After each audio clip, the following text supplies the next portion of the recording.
안녕하세요. 자연스러움이 바라다 TT성형외과 김유정 원장입니다.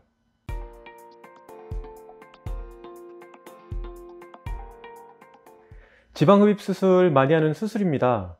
특히 노출이 계절이 다가오면 남녀 가리지 않고 많이 관심을 갖게 되는데요. 자, 영상을 보시기 전에 좋아요와 구독 눌러주시는 거 잊지 말아주세요. 좋아요, 구독, 좋아요, 구독. 부위도 다양하죠. 얼굴에서부터 시작해서 팔, 다리, 몸통 정말 많이들 해요. 효과도 좋아요. 예쁜 라인으로 효과 많이 보시는 분들도 계시고요. 반면에 일부는 지방 흡입으로 인한 후유증으로 불편함을 겪고 계신 분들도 계실 겁니다. 그럼 이런 지방 흡입 수술에 대해서 부작용에 대해서 살펴보고 궁금한 점이나 유의해야 할 점에 대해서 몇 가지 알려드리겠습니다. 자, 당연히 부작용 최소화라고 하겠습니다. 지방 흡입 후에 흔한 부작용으로는 부종, 멍, 혈종, 장액종이 있겠는데 말씀드린 부분은 충분히 드레싱 및 압박복으로 커버가 가능해요. 그 중에서도 혈종과 장액종은 지방 뽑은 부위에 혈액이나 장액이 고이는 것을 말하는데, 고이는 양이 적을 경우는 서서히 자연스럽게 흡수가 되지만 많을 경우 적극적으로 배액을 해주지 않을 경우 더 큰 합병증으로 진행될 수 있어요. 그렇기 때문에 적절한 드레싱 그리고 지방 흡입 후의 압박복 착용은 중요하고, 이것이 어려울 경우에는 타이즈라도 착용을 하시는 것이 좋아요. 가끔 인터넷 후기나 뉴스를 보면 지방 흡입 후 괴사되었다고 간간히 볼 수 있는데 참 안타깝습니다. 후유증 최소화하며 회복 잘 하시기를 바라고요. 괴사는 결국 혈액순환 장애로 인한 결과라고 생각하시면 됩니다. 과다고 러프한 흡입으로 인해서 진피 아래 혈관이 엉켜 있는 부위에 손상이 많이 가고, 그 아래 상처부에 혈액종이나 장액으로 영양 공급이 차단되며 동시에 세게 압박을 할 경우에 복합적으로 괴사에 이를 수 있어요. 괴사는 한번 생기면 피부가 회복이 어렵기 때문에 그 전에 처치가 중요하겠습니다. 자, 유착은 당연히 생깁니다. 우리 몸에 상처가 나는 곳은 다 유착이 생겨요. 지방을 넣거나 뺄 때도 마찬가지고요.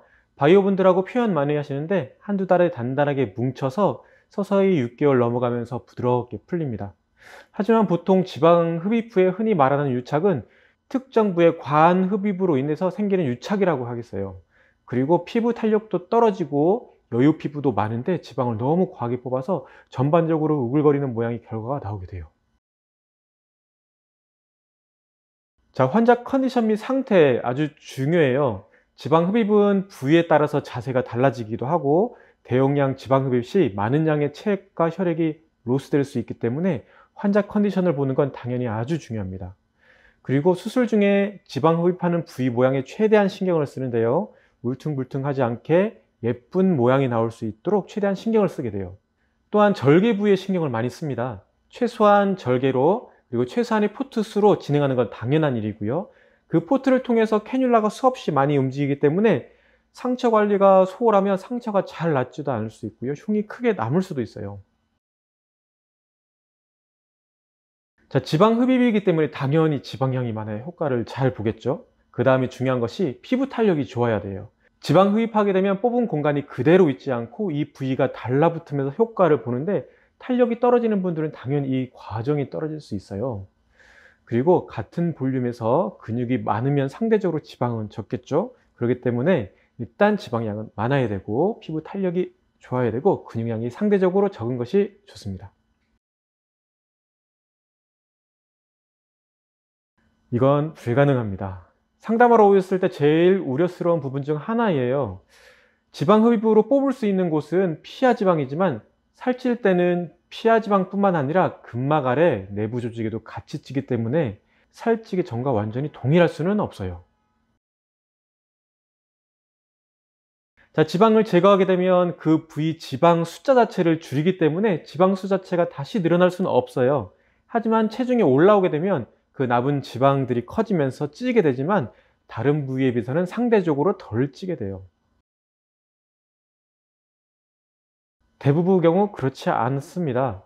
지방을 입하고 나면 그 부위가 쭉 내려오지 않고요. 유착되면서 달라붙어서 라인이 잡히게 돼요. 하지만 피부가 너무 말랑말랑하게 탄력이 떨어지는 경우, 남는 피부가 많을 경우에는 처질 수도 있기 때문에 추가적으로 수술이 필요할 수도 있어요. 따라서 유의해야 합니다. 아닙니다. 지방은 비중이 낮아서 부피에 비해 가벼워요. 볼륨을 많이 빼도 체중 변화가 생각보다 크지 않아요. 예를 들어서 지방 3000cc를 뽑았을 때 대략 1kg 정도의 변화가 있다고 생각하시면 되고요. 그렇기 때문에 지방 흡입은 체중 자체를 줄이기 위해서 하는 수술은 아니라고 생각하시면 됩니다. 네, 아주 큰 도움이 돼요. 지방세포는 단순히 볼륨만 차지하는 역할은 아니고요. 지방세포에서 분비되는 여러 신호, 전달 물질과 호르몬 등을 통해서 식욕 및 에너지를 조절하고 지방세포를 유지하려고 해요. 한마디로 다이어트를 방해하고 있어요. 그래서 지방 흡입 수술을 해서 이런 균형을 깨뜨리고 동시에 식단과 운동을 하면 좀 더 효과적으로 다이어트를 할 수 있습니다. 당연히 영향이 있습니다.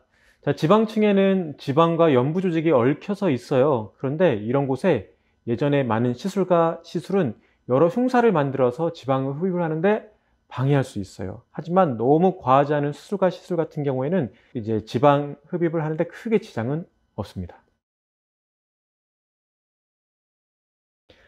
자, 여기까지 많이들 궁금해하실 내용에 대해서 알려드렸는데 추가로 궁금하신 사항은 홈페이지나 댓글로 남겨주시면 친절하게 안내해 드리겠습니다.